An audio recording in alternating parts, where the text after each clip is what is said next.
गौसे आजम सरकार के वालिद गिरामी ने क्या खाया था? एक सेब खाया, वो भी क्या नदी में पड़ा हुआ था, जिसके मालिक का आता पता नहीं, न चुरा के खाया, न छीन के खाया, न दबा के खाया, मिल गया पड़ा हुआ, मालिक कोई था नहीं, उठा के खा लिया। भूख ज्यादा लगी थी, मगर देखो ना फिर भी गैरत ईमानी ने मजबूर किया, है अबू सालेह तुमने खा तो लिया मगर तुम्हें पता है इसका मालिक कौन है? अल्लाह। यूं ही बेइजाजत जैसे ही ख्याल आया सेब खा लिया तो सोचा मालिक को तलाश करो, जाकर उससे मुआफी मांगेंगे। तलाश करने निकले मालिक को, तो सोचा ये नदी इधर से आ रही है बहती हुई, तो इधर से बह के आया होगा, तो नदी के किनारे किनारे किनारे किनारे चल पड़े। नदी के किनारे चलते चलते एक बाग नजर आया सेब का, एक दरख्त की डालियां नदी की तरफ झुकी हुई नजर आई, तो समझ गए इसी दरख्त से ये सेब टूट कर नीचे गिरा होगा और इस नदी में बहता हुआ आगे पहुंचा होगा। तो अंदर गए, बाग के मालिक को तलाश किया। बाग के मालिक भी कौन? वो भी अल्लाह के वली हजरत अब्दुल्ला सौमई। पहुंच गए उनके पास, जाकर कहा हुजूर मुआफी मांगने आया हूं, एक सेब आपके बाग का मैंने उठा के खा लिया, पानी में बहता जा रहा था। तो वली को देखा, सैयद ने सैयद को देखा, निगाहे वली ने वली को देखकर पहचान लिया। इस जमाने में कहां वो लोग जो एक सेब के लिए माफी मांगने आए। कहने लगे मुआफी मांगने आया हूं,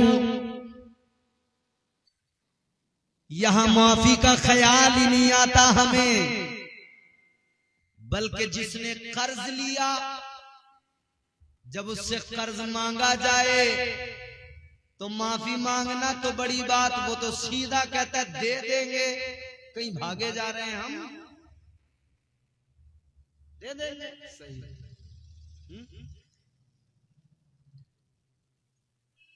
एक सहाबी नबी की इख्तिदा में नमाज पढ़ने आते थे तो वो फजर में दुआ से पहले ही निकल जाते थे। हुजूर ने फरमाया सहाबा से कि ये जल्दी क्यों जाते हैं, इन्हें रोको। कल रोका गया। हुजूर ने फरमाया इतनी जल्दी क्यों जाते हो? कहने लगे या रसूल अल्लाह जल्दी तो इसलिए जाता हूं, मेरे पड़ोस के अंदर, मेरे पड़ोस वाले मकान में एक खजूर का दरख्त है, उस खजूर के दरख्त से कुछ खजूरें मेरे आंगन में गिर जाती हैं, मैं जल्दी जल्दी जाकर उन खजूरों को उठाता हूं कि मेरे बच्चे आंगन में आकर वो खजूरें उठाकर न खा लें। आका वो खजूरें समेटता हूं और फिर अपने पड़ोसी को दे के आता हूं। या रसूल अल्लाह डर इस बात का होता है मकान का मालिक मेरा पड़ोसी है, कहीं ऐसा ना हो मेरे बच्चे उसको खा ले। बच्चे तो बच्चे ठहरे, ये बाप बच्चों की तरबियत कर रहा है, बच्चों को बचा रहा है। ऐ लोगों आज का बाप कैसा हो गया जो खुद दलाली का ला के बच्चों को खिला रहा है। आज का बाप कैसा हो गया जो खुद हराम का ला के बच्चों को खिला रहा है और अपने गले में ये अजाब डाल के लेके जा रहा है। याद रखना ये तेरी बीवी खाएगी, तेरे बच्चे खाएंगे, ऐश करेंगे, मगर कयामत क़यामत के दिन तू पकड़ा जाएगा। जब हिसाब व किताब होगा, अल्लाह तबारक व तआला उस वक्त में जब सवाल करेगा, तेरी बीवी कह देगी, ए मौला हम नहीं जानते थे कहां से लाता था। तेरे बच्चे कह देंगे, ए मौला लाने वाला वो था, खिलाने वाला वो था, हम नहीं जानते थे कहां से लाता था। याद रख ले तू सबको खिलाएगा। चालाकियां मकर फरेब करते करते मर जाएगा, मगर ये फिर भी सारा का सारा ये वबाल तुझ पर रहेगा। बरोज़े क़यामत तुझे हिसाब देना पड़ेगा। बेशक, सुभान अल्लाह, सुभान अल्लाह। बचो बचो बचो माले हराम सबसे बड़ी मुसीबत है इस दौर की। बेशक इस माले हराम की वजह से न ज़बानें पाक रही, न ज़बानों में तासीर रही। इस माले हराम की वजह से अपनी नस्लों को खिला रहे हैं, उन नस्लों में वो शराफत नहीं आ रही। हमारी नस्लों में वो शराफत, वो पाकीज़गी, वो तकद्दुस नहीं आ रहा। तभी तो आप देख रहे हैं ना, इतने इतने से बच्चे, जरा जरा से बच्चे तुम्हें गाने गाते हुए मिलेंगे। 8-8, 10-10 साल के बच्चे गाने गाते हुए तो मिल जाएंगे, खूब गालियां देते हुए मिलेंगे, गालियां। छोटे छोटे बच्चे जिनकी जबान पर मकतब का सबक होना चाहिए था, उनकी जबानों पर गालियां आई कहां से? और वो गाली देते हैं ये छोटे छोटे बच्चे। चक्कर क्या है कि पहले तो लोग मजे से खुद गालियां दिलवाते हैं इनसे।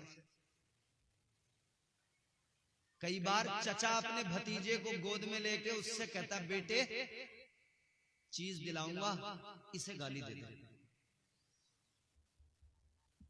दी उसने गाली। फिर इसने कहा, बेटे चीज दिलाऊंगा, इसे गाली दे दे। पहले इसे उसे गालियां दिलवाई, फिर वही भतीजा अपने चचा को खड़ा होकर गाली दे रहा है।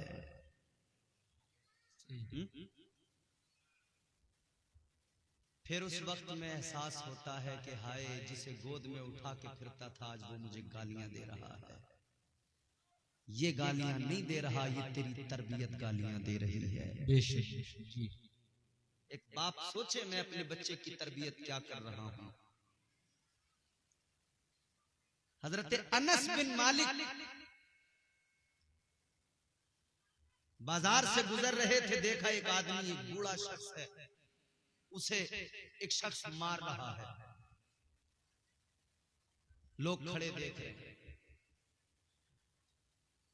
हजरत अनस बिन मालिक आगे बढ़े, सोचा मैं बचाऊं, मेरा लिहाज करेंगे लोग, छोड़ देगा वो मारने वाला।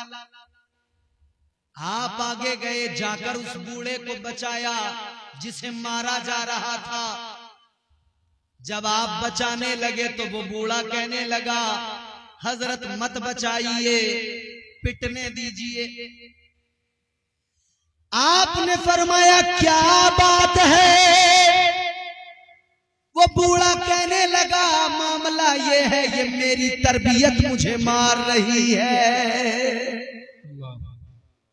कहता ये कोई और नहीं मार रहा, मेरा बेटा मुझे मार रहा है, ये मेरी तरबियत मुझे मार रही है। का मतलब क्या?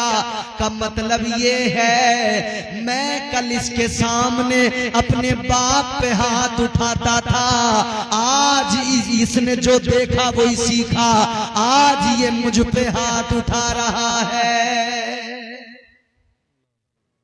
जो तरबियत तुम अपनी औलाद को दोगे, वो तरबियत फिर तुम भुगतोगे भी, देखोगे। तो याद रखना, अगर तेरा बेटा तेरे सामने खड़े होकर तुझे बुरा भला कह रहा है, गाली दे रहा है, तो ये तेरी तरबियत तुझे गाली दे रही है। ये छोटे छोटे बच्चे, इनकी जबानों पर अगर गालियां आई हैं तो जिम्मेदार ये बड़े हैं। अपनी जिम्मेदारी से भाग नहीं सकते, अपनी जिम्मेदारी को जिम्मेदारी समझो। इनके हाथों में कलम दे दो, इनके हाथों में किताब दे दो। अगर इन्हें गालियां ही सिखानी है तो याद रखना इनका मुस्तकबिल बर्बाद है। अगर गालियां सिखाओगे आने वाली जिंदगी में ये क्या करेंगे, रुसवाए जमाना बन जाएंगे। याद रखो, अपनी नस्लों के हाथों में किताब दे दो, अपनी नस्लों के हाथों में कलम दे दो। आप तो यहाँ रहते हो, एटा जिला शायद है या कासगंज होगा, मुझे नहीं पता, लेकिन ये एटा जिला आपके करीब में, वहीं पे एक जगह है, एक जगह है मदीनतुल औलिया है। क्या जगह है? मारेरा मुकद्दसा। वहां का पैगाम मेरे पास तक तो बाद में पहुंचेगा, आप तक पहले पहुंच जाएगा। मारेरा शरीफ से पैगाम दिया गया, आधी रोटी खाओ लेकिन बच्चों को पढ़ाओ। इन्हें तालीम नहीं दोगे तो ये नस्ल, ये जनरेशन बेकार। तो ये तरबियत है, तुम जो करोगे वो सीखेगी औलाद। तुम चीटिंग बाजी करोगे, औलाद भी चीटर बनेगी। तुम्हारे अंदर मकर फरेब होगा, औलाद में भी आएगा। बेशक। बाप नमाजी हो तो बेटा ढूंढते हुए मस्जिद में जाएगा, बाप जुआरी हो तो बेटा ढूंढते हुए जुए के अड्डे पे जाएगा। किसे फिक्र है यहाँ, किसे एहसास है यहाँ? बस अल्लाह खैर फरमाए। मगर सुनिए, सरकार गौसे आजम के वालिद गिरामी पहुंच गए, कहते मुझे माफ कर, माफी लेने आया हूं। वली ने वली को देखा, समझ गए, कहने लगे ऐसे नहीं मिलेगी माफी। कैसे मिलेगी? फरमाने लगे अगर मुआफी चाहिए तो 6 साल तक मेरे बाग में रहना पड़ेगा, नौकरी करना पड़ेगी। 6 साल तक मेरे बाग के अंदर बागबां बन के रहोगे, मेरे बाग की देखभाल करना पड़ेगा। सरकार गौसे आजम के वालिदे गिरामी है, ऐन शबाब का, जवानी का आलम है। अल्लाह अकबर कबीरा। अब बाग के अंदर 6 साल तक देखभाल करने लगे, बाग के अंदर बागबानी करने लगे। 6 साल कोई छोटा मोटा अरसा नहीं होता अजीजाने गिरामी वकार। जब 6 साल हो गए, 6 साल गुजरने के बाद में आए हजरत अब्दुल्ला सोमई से कहने लगे, हुजूर वाला मैंने 6 साल गुजार दिए, अब मुआफी दे दीजिए। आपने फरमाया अभी नहीं मिलेगी मुआफी, 6 साल और मेरे बाग में काम करो। और 6 साल बाग के अंदर गुजारे। ऐ लोगों, और 6 साल गुजारने के बाद में जब आए कि अब मुआफी दे दो, तो हजरत अब्दुल्ला सोमई ने फरमाया एक शर्त पे मुआफी मिलेगी। वो शर्त ये है, मेरी एक बेटी है, कानों से बहरी है, आंखों से अंधी है, जबान से गूंगी है, हाथ पैरों से लंगड़ी लूली है, तुम्हें उससे निकाह करना पड़ेगा। अगर उससे निकाह करोगे तब तुम्हें मुआफी मिल जाएगी। बात आ गई समझ में? अरे गर्दन वर्दन कुछ हिला लिया करो। एक अकेला मैं ही सोचूं ये तो कोई बात नहीं, तेरा मेरा गम है बराबर, मैं भी सोचूं तू भी सोच। क्या बात है? आप जब रिश्ता करने जाते हैं अपने बेटे का, और अगर कोई बता दे कि साहब लड़की अंधी है, तो क्या करोगे? बिचौलिया के 2 चपत लगाओगे, तुझे दिख नहीं रहा था मेरा बेटा कैसा है, तू अंधी लड़की से निकाह कराने चला। आपको अगर कोई बता दे कि लड़की का हाथ टूटा हुआ है, बिचौलिया पे चढ़ जाओगे। क्या तू क्या समझ रहा है हमें? हम ऐसी जगह से करेंगे, ऐसी लड़की से करेंगे? बोलो। मगर वली एक वली से कह रहा है मेरी बेटी से निकाह करोगे? यहां तो बिचौलिया बगल में बस्ता दबा के और झूठ बोलता फिरता है। हमने बिचौलिए देखे हैं, 5 बीघे जमीन को 15 बीघे बताते हैं। बोलो। लड़का कहीं किसी दुकान पे नौकरी करता हो तो उसे दुकान का मालिक बता देते हैं। किसी छोटी मोटी प्राइवेट कंपनी में काम करता हो तो सरकारी नौकरी बता देते हैं। इतना धोखा, इतना धोखा। और लड़कियों के मामले में भी झूठ बड़ा चलता है। जब तालीम को पूछो ना तो बोले 8वीं फेल है, इसका मतलब समझ लो दूसरी तक पड़ी हुई है। अगर बता दिया हाई स्कूल फेल है तो समझो 5वीं तक पड़ी हुई। इतना आधे आधे का झूठ चलता है इसमें। बिचौलिए झूठ बोल रहे हैं रिश्ते कराने वाले बहुत। और इन झूठ, ये जो झूठ बोले जा रहे हैं, ये झूठ की वजह से रिश्तों में खराबियां आती हैं। आज लोग रिश्ते झूठ की बुनियाद पर जोड़ने की कोशिशें कर रहे हैं, मगर झूठ की बुनियाद पर जो रिश्ते जुड़ेंगे उनका अंजाम क्या होगा। मालो दौलत की बुनियाद पर रिश्ते जोड़े जा रहे हैं, जो मालो दौलत की बुनियाद पर रिश्ते जुड़ेंगे उनका अंजाम क्या होगा। 4 चीजें देखकर हुजूर ने फरमाया रिश्ते किया करो, और उनमें एक चीज इंपॉर्टेंट है, हुजूर फरमाते हैं दीनदारी देख के रिश्ता किया करो। बेशक बेशक, सुभान अल्लाह। मैंने यहाँ नौशाद को देखा, मेरा दिल खुश हो गया। कब है? कल है बारात, सुबह को, दोपहर में। मेरा दिल खुश इसलिए हो गया कि आमतौर पे दूल्हा इस रात में करते क्या हैं, नाइयों को बिठा के हजामत बनवाते हैं, ब्लीचिंग करवाते हैं, मुंह रगड़वाते हैं अपना सारी रात। जी जी, होता है कि नहीं? और नाई लेके आता पूरा बस्ता, बोले इससे तो निकाल ही लेंगे, दूल्हा बनने जा रहा है, इससे तो निकाल ही लेंगे। पहले एक लगाएगा, फिर मुंह रगड़ेगा, फिर दूसरी लगाएगा, फिर मुंह रगड़ेगा। गोरा बनने के चक्कर में मुंह लाल करवा के सुबह को दूल्हा बने हुए होते हैं। सही है। मैंने कई दूल्हा देखे, गोरा बनने के चक्कर में सुबह को जब बैठे दूल्हा बने हुए, मुंह लाल है, ऐसा लग रहा मुंह पे सूजन आ गई, जैसे रात किसी ने मारा है। वारे वाह दूल्हा, पैसे देके अपना मुंह लाल करा लिया। कैसी हिमाकत, कैसी बेवकूफी। मगर लोग, मैं बाल कटवाने गया नाई की दुकान पे, मैंने एक आदमी को देखा, उसने पहले नाई से दाढ़ी बनवाई, हजामत, राशिद भाई, और हजामत बनवाने के बाद में फिर उसने 2-4 किरमें लगवाई, और उसके बाद में जब वो मेरे बाल काटने आ गया उसे छोड़ के, तो उसने 10 मिनट ऐसे अपना मुंह देखा, और जहां भी बाल दिख जाता था उसे, वो मेरे बाल रुकवा दिया करता था, कहता ये वाला बाल रह गया निकाल। कभी बोला ये बाल रह गया निकाल। मैंने कहा अजीब बात है, आदमी नाई की दुकान पे बैठ के ये सोच रहा है बिल्कुल चिकना बन के उठूं यहां से, और कई तरह की। अच्छा एक बात तो सुनो, आदमी बैठ के नाई को बताता कि यार चेहरे पे तरह से दाग धब्बे हो रहे हैं, ऐसे बताता है जैसे एमबीबीएस डॉक्टर को बता रहा। और वो भी, उसका भी कॉन्फिडेंस एक नंबर का, वो भी कह रहा तुम एक काम करियो, इस वाली क्रीम का फोटो खींच लो,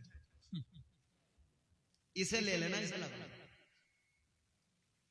याद रखना मेरे नौजवानों बुजुर्गों, क्रीमें लगाने से, क्रीम लगाने से कोई गोरा नहीं होता। क्रीम चाहे 1000 वाली हो, चाहे 5000 वाली हो, अगर क्रीम लगाने से कोई गोरा हो जाता तो वेस्ट इंडीज में एक भी आदमी काला नहीं होता।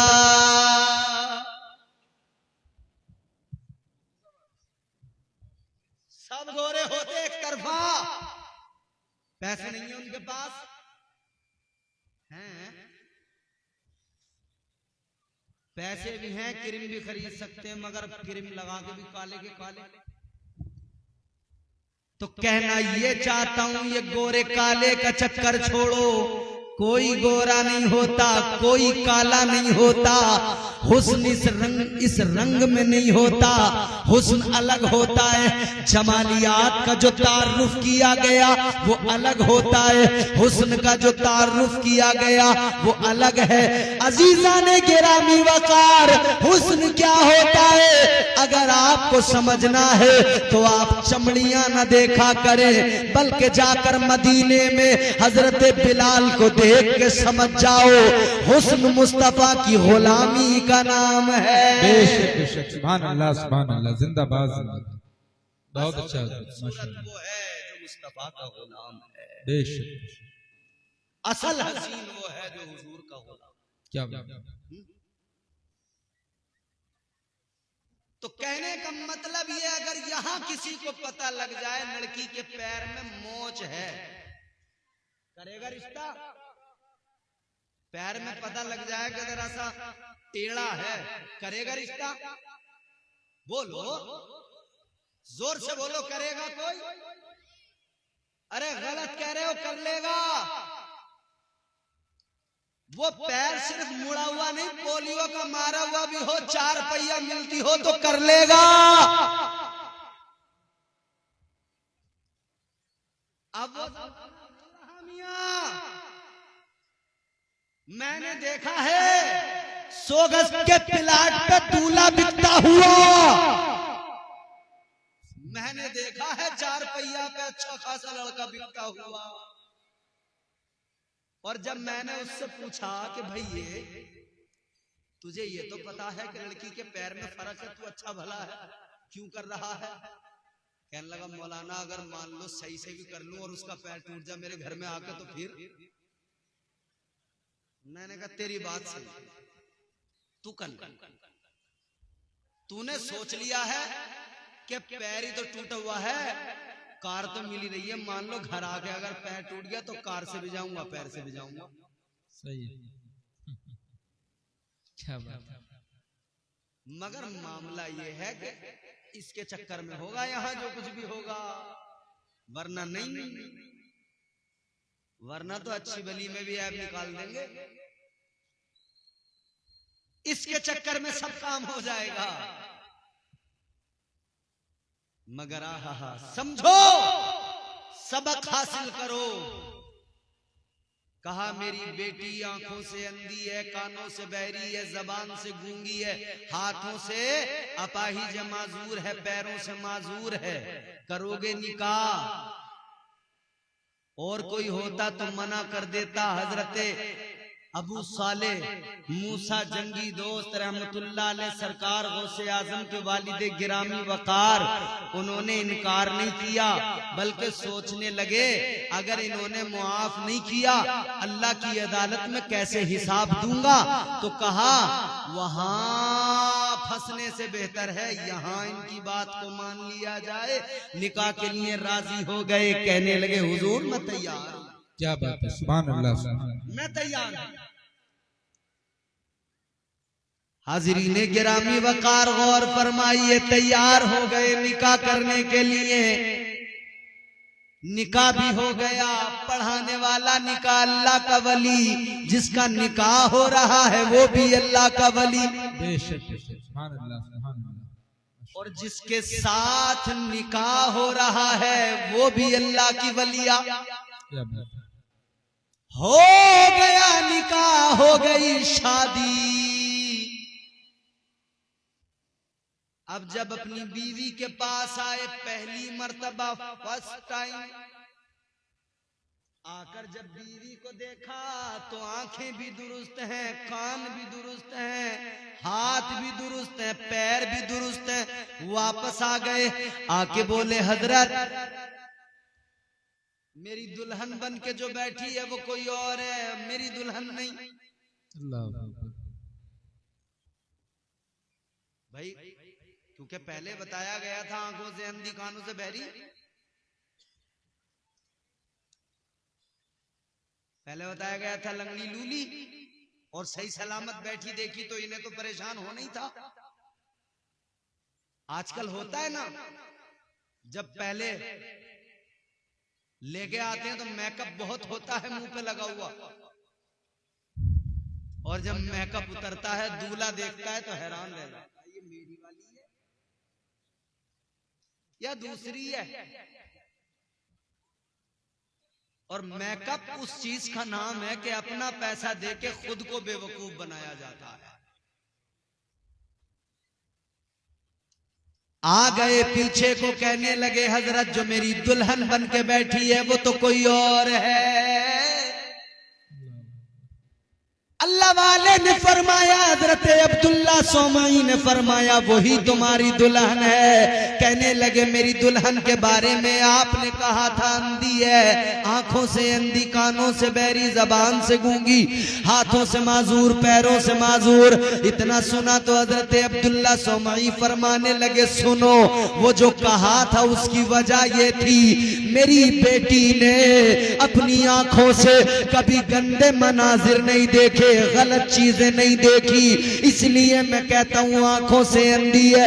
सुनो, मेरी बेटी ने अगर देखा है तो अल्लाह का कुरान देखा है। नारे तकबीर, नारे रिसालत, अज़मते सरकार माशाअल्लाह। फरमाने लगे मेरी बेटी ने आंखों से देखा है तो कुरान देखा है। और सुनो, मेरी बेटी ने कानों से कभी गलत चीजें नहीं सुनी, गालियां नहीं सुनी, गाने नहीं सुने, वाहियात तराने नहीं सुने। फरमाने लगे अगर मेरी बेटी ने सुना है तो अल्लाह का कलाम सुना है, महबूबे खुदा की नातें सुनी है। कहने लगे अगर जबान से कुछ बोला है, अगर कुछ पढ़ा है तो कुरान की तिलावत की है या मुस्तफा की नातें पढ़ी है, आका पे दुरूद सलाम पढ़ा है। फरमाने लगे हाथों से माजूर इसलिए बताया कि मेरी बेटी ने अपने हाथों से खिलाफे शरा कोई काम कभी नहीं किया, अपने पैरों से खिलाफे शरा कभी कोई काम नहीं किया, एक कदम आगे नहीं बढ़ी। इसलिए मैंने कहा था मेरी बेटी पैरों से माजूर है। सुभान अल्लाह, सुभान अल्लाह, माशाअल्लाह। ये भी किरदार है इस्लाम की शहजादियों का। और आज की इस्लाम की शहजादी यूं दुपट्टिया डालकर भागी फिर रही है, बाल खुले पड़े हैं, दुपट्टे का मफरल बन गया है, शर्म गैरत जाती रही। जानते हो मुस्तफा जाने रहमत ने क्या फरमाया?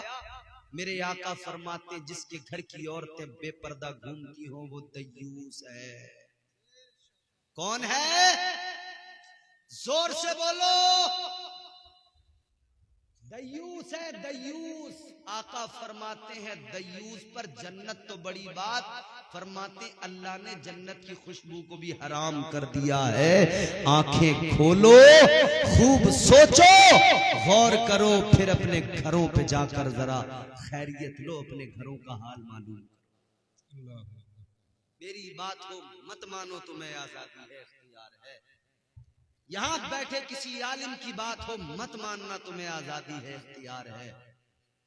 मगर बात मुस्तफा की है, ये जान लेना ये जमीन फट सकती है, आसमान के सितारे टूट के जमीन पे गिर सकते हैं, ये सब तो हो सकता है, मगर जो मुस्तफा ने फरमा दिया वो गलत नहीं हो सकता। बेशक है कौले मोहम्मद कौले खुदा, फरमान न बदला जाएगा, बदलेगा जमाना लाख मगर कुरान न बदला जाएगा।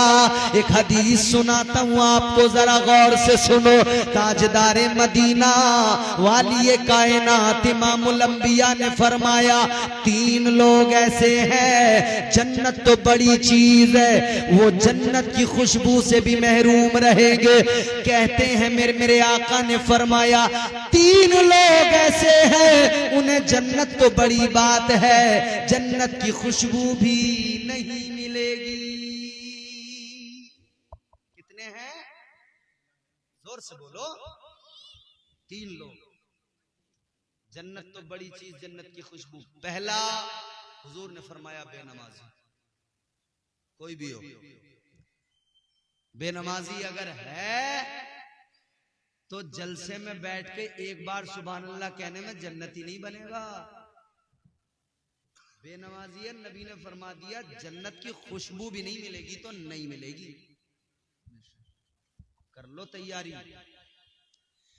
दूसरा कौन? मेरे आका ने फरमाया दूसरा माँ बाप को सताने वाला, माँ बाप का दिल दुखाने वाला। बाप ने कहा बेटा गिलास में पानी ला दे, बेटा बोला खुद ले लो। यह है नाफरमानी। बाप ने कहा बेटा कहां जा रहा है? बेटा बोला अब्बा तुम्हें क्या मतलब, घर में रहो आराम से।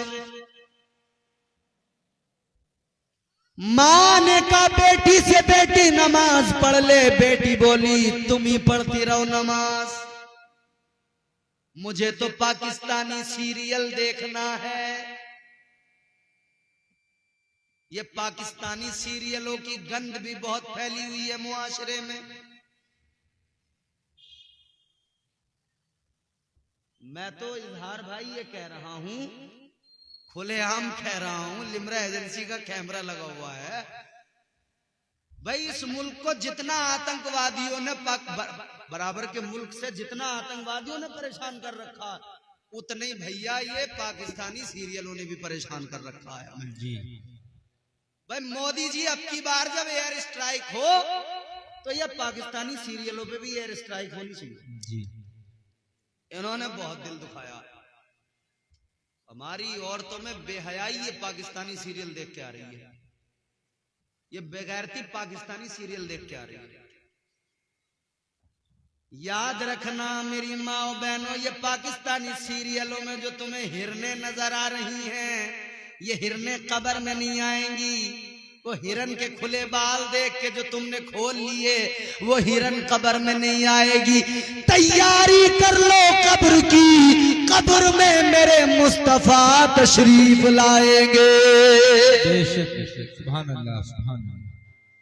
और ये जो कॉलेजों के नाम पर स्कूलों के नाम पर बेगैरती हो रही है, याद रखना तालीम तो दो बच्चियों को, मगर ऐसी तालीम न देना कि जिसमें हया जाती रहे, ऐसी तालीम न देना जिसमें गैरत का जनाजा उठ जाए, ऐसी तालीम न देना जिसमें हया का तकद्दुस पामाल हो जाए। याद रखना ऐसी डिग्री आग में जलाने के काबिल है जिस डिग्री की वजह से किसी मुसलमान की बेटी भाग कर किसी काफिर के घर में चली जाए, मुर्तद बन जाए। इतना जान लेना ऐसी डिग्रियां चूल्हे में जलाने के काबिल है। हाँ, ये डिग्रियां हो ना हो, एक डिग्री जरूरी है। वो कौन सी डिग्री है? वो कनीज़े फातिमा की डिग्री है। कनीज़े फातिमा बन जाओ, कनीज़े फातिमा बना लो, तब है फलाह, तब है कामयाबी। फरमाया दूसरा माँ बाप का दिल दुखाने वाला, माँ बाप को सताने वाला, जन्नत तो बड़ी बात है, जन्नत की खुशबू भी उसको नहीं मिलेगी। तीसरा फरमाया मेरे आका ने जिसके घर की औरतें बेपर्दा घूमती हो, जन्नत तो बड़ी बात है, जन्नत की खुशबू भी। मैं आप हम सब के सब मुजरिम, अरे कोई बचा हुआ नहीं है, सब बराबर के मुजरिम हैं। और खुदा का खौफ करो। वो बहुत परहेजगार लोग होते हैं जिनके घरों में ये पर्देदारियां होती हैं मियां, वरना इस दौर में हमें नहीं आ रही नजर पर्देदारियां। खुदा का खौफ करो। क्या तुमने तारीख नहीं पढ़ी? जश्न गौसुल वरा है। आखिरी बात कह के बात को खत्म कर रहा हूं। हमने तो वो भी शहजादियां देखी जिनके तकद्दुस, जिनके पर्दे, जिनकी हया का ये आलम था कि वो अल्लाह की बारगाह में वो मकाम रखती थी कि वो अल्लाह की बारगाह में कोई गुजारिश करें, कोई अर्जी लगाएं, अल्लाह उनकी अर्जी को फौरन कबूल फरमा लेता था। सुभान अल्लाह। सरकार गौसे आजम की फुप्पो, नाम हजरत सैयदा आयशा रहमतुल्लाहि अलैहा। माशाअल्लाह। सरकार गौसे आजम की फुप्पो कौन? बोलो। फूफियों से बड़ा प्यार होता है ना। वह फूफियों से एक ही औरत होती है जो चिढ़ती है। वो समझ गए तुम कौन चिढ़ती है। ये नंद भावच का रिश्ता बड़ा खतरनाक है। वहां बराबर जो है ना कनेक्टिविटी आती नहीं, मामला गड़बड़ाता रहता है। किसी भावच को कभी नंद अच्छी मिली नहीं है और किसी नंद को कभी भाभी अच्छी मिली नहीं है। ये तारीफ है। एक दूसरे में इन्हें ऐब भी नजर आते हैं। माँ बेटे से कहते बेटा फुप्पो से दूर रहना, और अगर बच्चा फुप्पो से ज्यादा लगता फूफी के कलेजे में घुसेगा, फूफी के कलेजे में घुसेगा। और फुप्पो उधर से कह रही है लल्ला तेरी माँ जो है ना बड़ी चंडाल है, तेरी माँ जो है ये बड़ी खतरनाक है। ये बड़ा सिस्टम खराब। मगर सुनो, हाय हाय सरकार गौसे आजम पीराने पीर, सरकार गौसे आजम की फुप्पो नाम हजरते आयशा। शान भी देख लो, बारिश नहीं हो रही थी, क्या लोग परेशान, कहत के सबब लोग प्यासे, जानवर प्यासे। समझ रहे हो, बड़ा मामला खराब। बारिश नहीं हो रही थी, कहत का आलम था। लोग कहां गए? सैयदजादी के दरवाजे पे आ गए गुजारिश लेकर। सारे लोगों ने मशवरा किया चलो चलो सैयदों के दरवाजे पे चलो।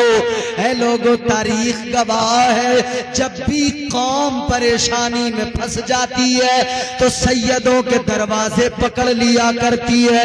आज भी सैयदों के दरवाजों पे पहुंच जाओ, ये मारेरा मुकद्दसा करीब में है, सैयदों के दरवाजे पकड़ लो, खुदा की कसम काम बन जाएंगे। अल्लाह अकबर कबीरा। लोग आ गए दरवाजे पे, और अंदर से जब दरवाजा खड़काया, अंदर से खादिमा ने कहा कौन? कहने लगे लोग कि बीबी तक पैगाम पहुंचा दो, हम आए हैं सारे के सारे, कहत की वजह से परेशान है, कहत की वजह से बुरा हाल है, बारिश नहीं हो रही है, जरा दुआ कर दे कि बारिश हो जाए। अल्लाह अल्लाह, जरा ये जुमले आखिरी सुन लो, बात मेरी खत्म हो रही है। जिक्र किसका है? एक नबी की शहजादी का है, एक सैयदजादी का है, गौसे आजम की फुप्पो का है। अल्लाह अकबर कबीरा। आ गए लोग, कहने लगे जरा दुआ कर दो। आपने कहा खड़े हो जाओ, इंतजार करो। आपने क्या किया? गौसे आजम की फुप्पो ने क्या किया? दुआ के लिए हाथ नहीं उठाए, मुसल्ला नहीं बिछाया, बल्कि उन्होंने क्या किया? हाथ में झाड़ू उठाई। क्या किया? बोलो। झाड़ू, हाथ में झाड़ू, झाड़ू उठाई। झाड़ू हाथ में उठाने के बाद में आंगन में झाड़ू देना शुरू कर दिया। लोग कहने लगे बीबी हम दुआ कराने आए, आप झाड़ू लगाने लगी। फरमाने लगी खड़े रहो, इंतजार करो। आंगन में झाड़ू लगाई। गौर से सुनो, गौर से अलीपुर वालों, अलीपुर वालों, अली की बेटी की बात सुना रहा हो। झाड़ू लगाई, आंगन में झाड़ू लगाने के बाद में अल्लाह की बारगाह में अर्ज करती है मौला झाड़ू अपने आंगन में मैंने लगाई है, मौला पानी का छिड़काव तू फरमा दे। इतना फरमाना था, बादल घिर के आ गए, बारिश का नुज़ूल हो गया। ऐसी खवातीन गुजरी हैं, आज हमारी औरतें सबक हासिल करें कि उन्होंने झाड़ू हाथ में उठाई है। यहाँ तो झाड़ू उठाती हैं हाथ में, तब भी जबानों पे न जाने क्या क्या, मगर वो भी शहजादियां थीं जिन्होंने हाथ में झाड़ू भी उठाई ना, तब भी देखो उनके झाड़ू उठाने में भी अल्लाह ने उनकी दुआ को कबूल फरमा लिया है। मुआशरे को बदलो, खुद को बेहतर बनाओ, अपनी औलाद की तरबियत अच्छी करो। सरकार गौसे आजम के नाम की 11वीं करते हो करो, मगर उनकी जिंदगी से सबक हासिल करो। सरकार गौसे आजम की जिंदगी को देखो, नमाजी बनो, नमाजें पढ़ो, मुआशरे में बेहतरी के काम करो। अल्लाह ताला हम सबको नेक आमाल की तौफीक अता फरमाए। परवरदिगार इस महफिल को कबूल फरमाए। और दौराने गुफ्तगू जो मुझसे बतकाज़े बशरियत गलतियां हुई हो, मेरा मौला मुझे मुआफ फरमाए। अस्तगफिरुल्लाह रब्बी मिन कुल्लि ज़ंबिन व अतूबु इलैह। कलमा शरीफ पढ़ लीजिए, ला इलाहा इल्लल्लाहु मुहम्मदुर रसूलुल्लाह सल्लल्लाहु अलैहि वसल्लम।